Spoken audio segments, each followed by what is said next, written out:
ಸ್ನೇಹಿತರೆ, ಜಾತಿ ಅಂತ ಇಡೀ ಭಾರತದಲ್ಲಿ ಜಾತಿ ಆಧಾರದಲ್ಲಿ ಎಲ್ಲಾ ನಡೀತಿರೋ ಹೊತ್ತಲ್ಲಿ ಪೊಲಿಟಿಷಿಯನ್ಸ್ ಜಾತಿಯನ್ನ ದೊಡ್ಡ ಅಸ್ತ್ರವಾಗಿ ಬಳಸ್ತಿರೋ ಹೊತ್ತಲ್ಲಿ ಉತ್ತರ ಪ್ರದೇಶದ ಯೋಗಿ ಸರ್ಕಾರ ಜಾತಿ ಮೇಲೆ ಬ್ಯಾನ್ ಅನ್ನೋ ಗದಾಪ್ರಹಾರವನ್ನ ಪ್ರಯೋಗ ಮಾಡಿದೆ.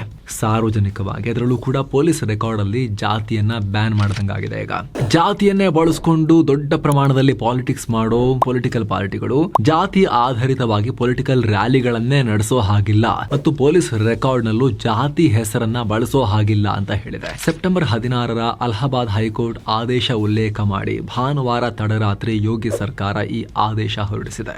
ಜಾತಿಯಿಂದ ಸಮಾಜದಲ್ಲಿ ಸಂಘರ್ಷ ಆಗುತ್ತೆ, ರಾಷ್ಟ್ರೀಯ ಏಕತೆಗೆ ಧಕ್ಕೆ ತರ್ತಾ ಇದೆ, ಇದು ಸಾರ್ವಜನಿಕ ಸುವ್ಯವಸ್ಥೆಗೂ ಸವಾಲಾಗಿದೆ ಅಂತ ಉಲ್ಲೇಖ ಮಾಡಿದೆ. ಇದರಲ್ಲಿ ಸುಮಾರು 10 ನಿರ್ದೇಶನಗಳನ್ನ ಕೊಡಲಾಗಿದೆ. ಇದರ ಪ್ರಕಾರ ಪೊಲೀಸ್ ದಾಖಲೆಗಳಲ್ಲಿ ಜಾತಿ ಆಧಾರಿತ ಗುರುತುಗಳನ್ನ ಮತ್ತು ಜಾತಿ ಆಧಾರಿತ ಚಿಹ್ನೆಗಳನ್ನ ಸಾರ್ವಜನಿಕವಾಗಿ ಪ್ರದರ್ಶನ ಮಾಡೋದು ಬ್ಯಾನ್ ಮಾಡಲಾಗಿದೆ. ಹಾಗೆ ವಾಹನಗಳಲ್ಲಿ ಜಾತಿ ಹೆಸರು ಬರೆಸೋ ಹಾಗಿಲ್ಲ. ಹಾಗೆ ಜಾತಿಯನ್ನ ವೈಭವೀಕರಿಸುವ ರೀತಿ ತಮ್ಮ ಊರಿನ ಮುಂದೆ, ಎಸ್ಟೇಟ್ ಮುಂದೆ ಸೈನ್ ಬೋರ್ಡ್ ಹಾಕೋ ಹಾಗಿಲ್ಲ. ಇದ್ರೆ ಕೂಡಲೇ ಅದನ್ನು ತೆಗೆಸಬೇಕು. ಅಲ್ಲದೆ ಸಾಮಾಜಿಕ ಮಾಧ್ಯಮಗಳ ಮೂಲಕ ಜಾತಿ ದ್ವೇಷವನ್ನ ಹರಡಂಗಿಲ್ಲ, ಜಾತಿ ಭಾವನೆಗಳನ್ನ ಪ್ರಚೋದಿಸುವ ಹಾಗಿಲ್ಲ, ಯಾವುದೇ ಕೆಲಸವನ್ನು ಮಾಡೋ ಹಾಗಿಲ್ಲ ಜಾತಿಗೆ ಸಂಬಂಧಪಟ್ಟಂತೆ. ಹಂಗೇನಾರು ಮಾಡಿದ್ರೆ ಕಠಿಣ ಕ್ರಮ ತಗೊಳ್ಬೇಕು ಅಂತ ಕೂಡ ಆದೇಶದಲ್ಲಿ ಹೇಳಲಾಗಿದೆ. ಪ್ರಸಕ್ತ ಆಗು ಹೋಗುಗಳ ಸಂಪೂರ್ಣ ಮಾಹಿತಿಗೆ ಮಸ್ತ್ ಮಗ ಯೂಟ್ಯೂಬ್ ಚಾನಲ್ ಚೆಕ್ ಮಾಡಿ, ಸಬ್ಸ್ಕ್ರೈಬ್ ಮಾಡಿ.